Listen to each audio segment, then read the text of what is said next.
what's up guys, welcome back to my channel, and if you're new here then welcome to our little corner of the internet. Today we're going to be watching a video titled Why Maine is the East Coast Geographic Anomaly. Let's see what this video is about. What if I told you that the closest US state to Africa isn't Florida, but one located in the far north? Or that despite being 1/5 the size of California, this state actually has... I feel like that makes sense. Like, I didn't think Florida was the closest to Africa because it goes kind of like this, but okay. more coastline. Welcome to Maine, a place often seen as just a vacation land for lobsters and lighthouses, but is actually a geographic outlier. When was you guys gonna tell me about Maine? Lobsters and forests? Is there any bears there? Of extreme tides, vast forests, and lonely borders. So here are 15 incredible geography facts you never knew about Maine. I'm moving to Maine. When looking at a standard Mercator projection map, most people assume that Florida is the closest point in the United States to Africa. However, due to the curvature of the Earth, the Great Circle Route, the easternmost point of the US, Quoddy Head in Lubec, Maine, actually holds that title. The distance from Quoddy Head to El Beduza, Morocco is approximately 3,154 miles. In comparison, the closest point in Florida to Africa is nearly 1,000 miles further away. This fact perfectly illustrates the distortion of flat maps. Because Maine juts out so far to the east and sits at a high latitude, the shortest line across the Atlantic creates a direct link to the northern coast of the African continent. It's a geographic quirk that forces us to rethink our mental maps of the Atlantic Ocean. This fact seems impossible given the size difference between the two states, but it comes down to the coastline paradox. If you measure the general coastline, point A to point B, California is obviously longer. However, geography relies on the tidal shoreline measurement, which traces the perimeter of every inlet, bay, island, and river mouth affected by tides. Maine's coast is a jagged, fractal masterpiece carved by retreating glaciers that left behind thousands of rocky islands and deep, long peninsulas. When the National Oceanic and Atmospheric Administration traces the intricate outline of these features, Maine clocks in at 3,478 miles of tidal coastline, whereas California measures only 3,427 miles. This jagged geography is why Maine has such a robust maritime culture. The endless nooks and crannies provide the perfect natural harbors for lobster boats and windjammers that define the state's economy. I don't think I've ever had lobster.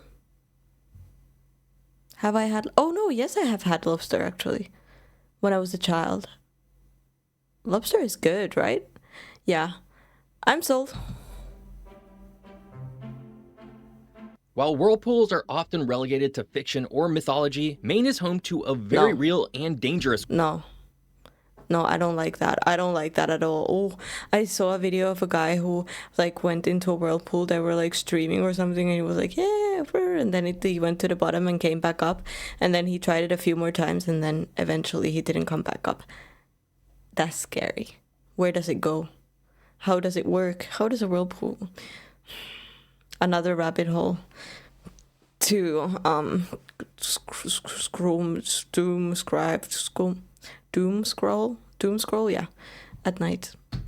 The Old Sow. Located in the Passamaquoddy Bay between Eastport, Maine and Deer Island, Canada, it's the largest tidal whirlpool in the Western Hemisphere and the second largest in the world. The whirlpool is formed by the immense tidal exchange of the Bay of Fundy. As the tide rushes in, millions of cubic feet of water are forced through a narrow underwater trench, colliding with the opposing currents. This creates a gyre which can form a funnel up to 250 feet wide. While it's generally navigable by large vessels at slack tide, small boats must avoid it entirely when the tide is running. The churning water also creates rich feeding ground for marine life, making it a prime spot for seeing porpoises and whales from a safe distance. Oh, that's cute. You know what? I can deal with that. I don't have to go in the whirlpools. Maine's nickname, the Pine Tree State, is an understatement. It's the undisputed champion of forest cover in the United States. Approximately 89% of the state is forested, a statistic that actually has increased over the last century as abandoned farmland has reverted to nature. To put this in perspective, New Hampshire is second at around 81%, and the heavily wooded states of the Pacific Northwest don't even come close to Maine's percentage. This vast canopy is primarily composed of spruce, fir, and the iconic white pine. Historically, these forests first provided the mast for the British Royal Navy. Today, they support a massive paper and timber industry. This density of trees also contributes to Maine's notably clean air and its status as a massive carbon sink for the Northeast Yeah, I can smell the air from here. region. I love it. Tucked away in the coastal town of Freeport is one of Maine's most ironic tourist attractions, the Desert of Maine. Despite the name, it isn't a true desert. It receives plenty of precipitation, but it certainly looks like one. It's actually a 40-acre expanse of glacial silt, a fine, sand-like substance left behind by glaciers 10,000 years ago. For years, this silt was hidden under a layer of topsoil. However, in the 19th century, the Tuttle family farmed the land aggressively with sheep grazing and potato crops. This poor land management caused topsoil erosion, eventually exposing the glacial silt beneath. Once exposed, the silt began to spread like sand dunes, swallowing the farm buildings and trees. It remains today as a striking, cautionary monument to the importance of sustainable agriculture and a window into the glacial history I never knew that that can happen. of New England. That farm eventually collapsed because the underlying foundation wasn't managed properly. And honestly, if you don't manage your own underlying support, specifically your back, you're gonna suffer the same. Oh, I've been thinking about getting a back massage for the longest time, but I'm scared of, like, I'm scared. A location that wasn't actively trying to kill them. I'm gonna get one soon, though. I feel like I would highly... Why can I not speak today? I just can't do work. I can't do words. See? I would highly, it would help me a lot, most likely, because I have a lot of back pains from sitting and from sleeping in very odd positions, which is something that I do that doesn't have anything to do with Maine or this video. So I'm just gonna click it now, okay? New England history usually centers on the Pilgrims arriving in Massachusetts in 1620, but the French were in Maine long before that. In 1604, an expedition led by Pierre Dugois-sur-Demont and... You know, there's just days and there's days. There's days and there's days, and today's is a day. I'm sorry for everyone. If you're new here, usually my reaction content is not this disastrous. Fendi, have you said what you wanted to say? Can you see her there? Very cute. Okay, thank you, Fendi. And famed cartographer Samuel de Champlain settled on St. Croix Island, located in the river that now separates Maine from New Brunswick. They built a settlement and attempted... I'll be back. sur Demont and famed cartographer Samuel de Champlain settled on St. Croix Island, located in the river that now separates Maine from New Brunswick. They built a settlement and attempted to overwinter there. Unfortunately, the location was geographically flawed. The island lacked fresh water and firewood, and was cut off from the mainland by severe river ice. Nearly half of the settlers died of scurvy. The survivors dismantled the settlement the following What is scurvy? spring and moved across the Bay of Fundy to Port Royal. Had the geography of St. Croix Island been more forgiving, New England might well have become New France. The American West is famous for its national parks like Yellowstone and Yosemite, but the East Coast lacked a similar federally protected landscape until Maine stepped in. Established in 1919, originally as Lafayette National Park, Acadia was the first national park east of the Mississippi River. Unlike Western parks carved out of massive tracts of public land, Acadia's geography was preserved through private philanthropy. Wealthy summer rusticators, including George B. Dorr and John D. Rockefeller Jr., purchased parcels of Mount Desert Island piece by piece to save them from lumbering and development. They eventually donated this patchwork of granite peaks and coastline to the federal government. Today, it remains one of the smallest but most visited national parks, beloved for its unique mix of mountain and ocean environments. It's really pretty. Maine's shape on the map has existed since colonial times, but its political existence as a state is the result of a national crisis. Until 1820, Maine was actually a district of Massachusetts, geographically separated from the capital in Boston by the state of New Hampshire. Maine gained its independence and statehood through the famous Missouri Compromise of 1820. At the time, the U.S. was bitterly divided over the expansion of slavery. To maintain the balance of power in the Senate, Congress agreed to admit Missouri as a slave state only if Maine was admitted as a free state. Maine's statehood is therefore inextricably linked to the prelude of the Civil War. Its geography was leveraged to temporarily keep the peace in a fractured country. Geography is destiny, and Maine's destiny was written in its Oh my rivers and goodness. trees. In 1623, Look at how pretty that geography is destiny, and Maine's destiny That looks like a postcard. was written in its rivers and trees. In 1623, the very first water-powered sawmill in America was established in York, Maine. This was a revolutionary development for the colonies, which had previously relied on grueling pit sawing by hand. Maine was perfectly suited for this industry. It had an inexhaustible supply of white pine, ideal for lumber, and a coastline pierced by fast-flowing rivers to power the blades and transport the logs to the ocean. This early technological adoption set the trajectory for Maine's economy for the next 300 years. The Bangor Tiger lumberjacks and the river drives that followed all trace their lineage back to that first mill in York, cementing timber as the backbone of the state.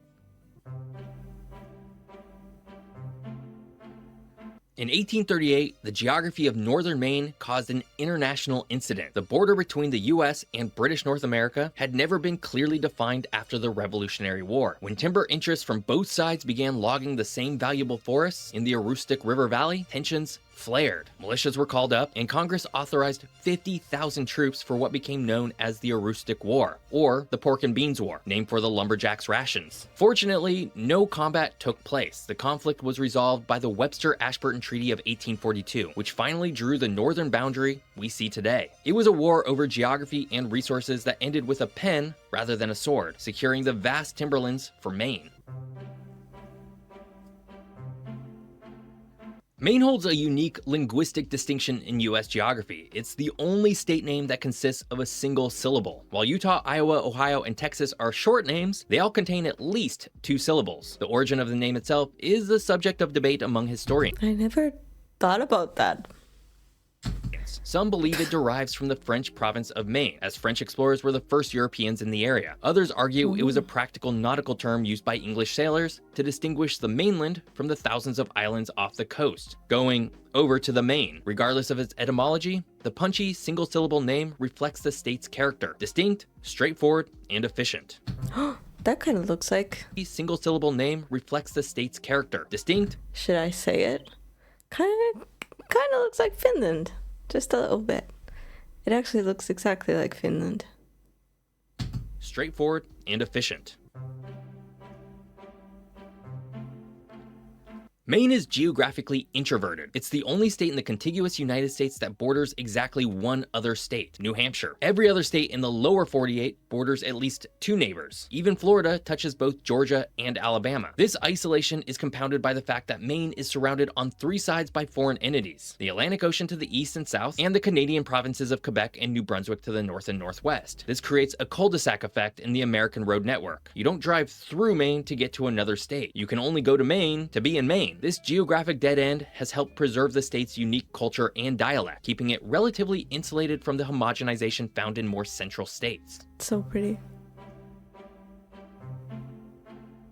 While the coast of Maine is dotted with bustling tourist towns, the interior is a different world entirely. The northwestern quadrant of the state, often called the North Maine Woods, is the largest uninhabited area east of the Mississippi River. This area is largely comprised of unorganized territories. There are no mayors, no town councils, and no public paved roads. Instead, that's where I'm moving. The area is a grid of private logging roads managed by timber companies. Visitors have to pass through checkpoints to enter. In a country where the East Coast is synonymous just in the middle of that. Yes. With high population density, like the Boswash Corridor, Maine's interior offers a wilderness solitude usually only found in the remote west. You can drive for hours on dirt roads here without seeing a house, a gas station, or a power line. If you want to be the first person in the United States to see the sun come up, you have to be in Maine, but you have to know where in Maine. Because the Earth tilts at an axis throughout the year, the exact spot of the first sunrise migrates along the state's edge. From roughly October 7th to March 6th, the first light hits at the summit of Cadillac Mountain in the Acadia National Park due to its height. From March 25th to September 18th, the honor goes to Mars Hill in Aroostook County because of its northern latitude. For the weeks in between, the title belongs to West Quoddy Head, the easternmost point. This rotating title is a source of local pride and tourist revenue, with hundreds of people hiking Cadillac Mountain in the pitch black of early morning just to catch those first exclusive rays. That's beautiful. When people think of fruit production, The blueberry? I like blueberries. They usually think of Florida oranges or Washington apples, but Maine is the heavy hitter of the berry world. The state is the largest producer of wild blueberries in the world, producing There's a lot of wild blueberries in Finland as well. I can't wait to go this summer if I can. Hopefully I can, and pick up blueberries. 99% of the US supply. Unlike the plump, cultivated high-bush blueberries found in most grocery stores, Maine's berries are indigenous to the landscape. They aren't planted, they're managed. They grow naturally in the rocky, acidic glacial soils of the down east barrens. These plants are incredibly hardy, surviving harsh winters and growing low to the ground. The harvest is a massive cultural event, and the industry is so vital to the state's identity that the blueberry pie was designated the official state dessert. Oh, blueberry pie is so good with some ice cream. Oh my goodness. Or some whipped cream. Oof. Maine has always fascinated me as a state, mostly because it's quite large, but has a very small population relative to its size. It's also home to the original Portland in the country, which is my home city's namesake.